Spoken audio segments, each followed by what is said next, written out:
So as we know, the Benelli TRK 800's on the way, and with a list of adventure bikes hitting the global market seeming to be at an all-time high at the moment, it's no wonder Benelli's wanting to get in on the act by launching a new flagship adventure bike for 2022.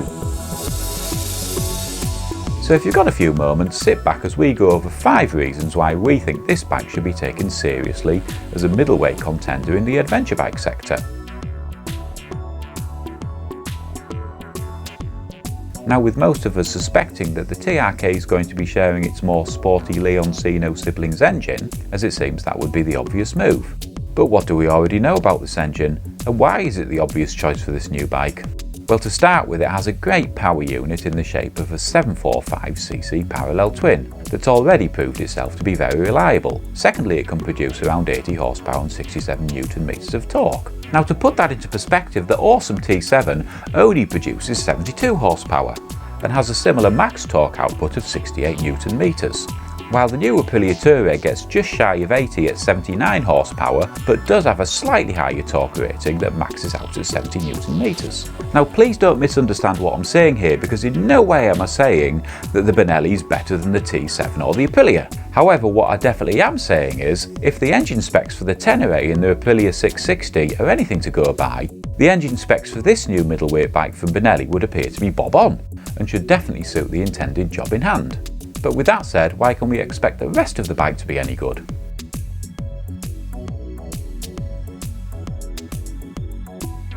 Okay, so as we know, Benelli can boast it may be one of the oldest motorcycle brands in existence. However, it still has quite a bit of catching up to do, as its global presence has been lacking over recent years. However, after being acquired by the giant Chinese outfit QJ Motors, if the jungle drums are anything to go by, we suspect things are about to change as the brand's set to focus on a comeback starting in North America.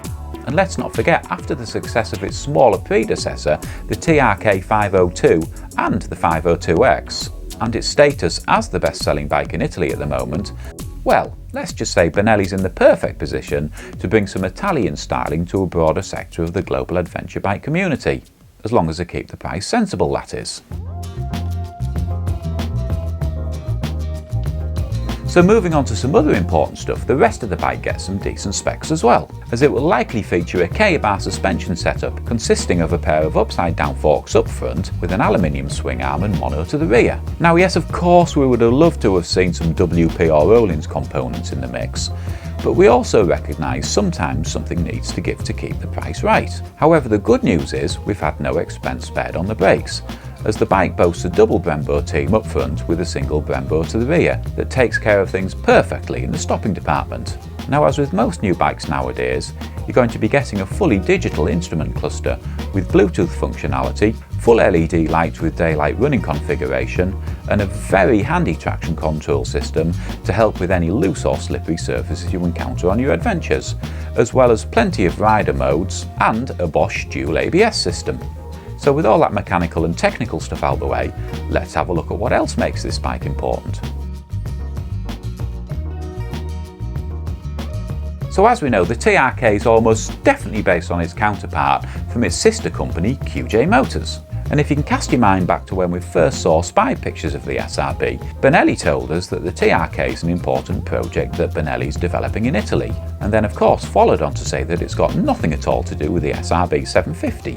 However, the two bikes clearly share the same engine that's already used in the Benelli Leoncino 800 and the 752S. And let's not forget that spy shots of the TRK 800 published in Italy have revealed that the styling of the chassis are also similar to the QJ Motors machine, and both bikes are expected to have a bolt-on subframe. Of course, there are some distinct differences to the bodywork, like a split seat and different side panels, although the beak and reverse rake headlights appear to be similar to the QJ Motors design. The bike also gets a nice pair of spoke trims, featuring that all too familiar 17-inch rear and 19-inch adventure bike combination.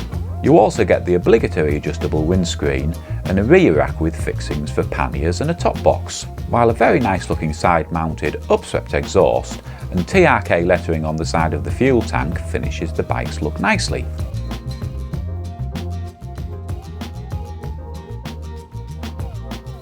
So as we know, CF Moto, Benelli's fellow Chinese competitor, recently unveiled its own adventure tourer, based on the KTM 719 Adventure in the shape of the 800 MT, that features a punchy motor with fairly advanced technology for its price point. So I'm sure we can expect the Benelli TRK 800 to compete directly with the CF's 800 MT when it hits the showroom floors sometime during 2022. So we think you can expect this bike to come in at a similar price to the CF model, at around £8,000 or €9,500, that makes them both considerably less than the mainstream competitors.